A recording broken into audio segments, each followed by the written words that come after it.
welcome to my channel. English.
जिससे Maggi आपकी छन जाएगी और ठंडे पानी के साथ इसको तो गाइस अब हमने एक फोग ले लिया है, इसे हमने इसको फैला देना है ताकि जल्दी ठंडी हो जाए।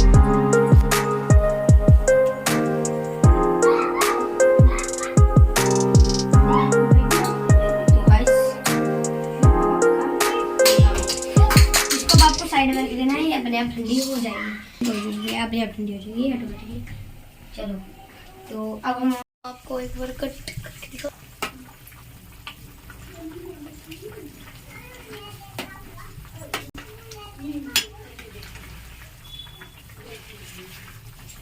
तो गाइस अब आपको इसको देख भी लेना है कि ये पक चुकी है क्या नहीं। तो जैसे अब हम एक मटर निकाल रहे हैं, उसको हमने प्लेट पे रखा और आपको दोबारा तो बिल्कुल थोड़ी सी रह रही है जो अभी तो हमने इसको दोबारा से ढक के रख दिया।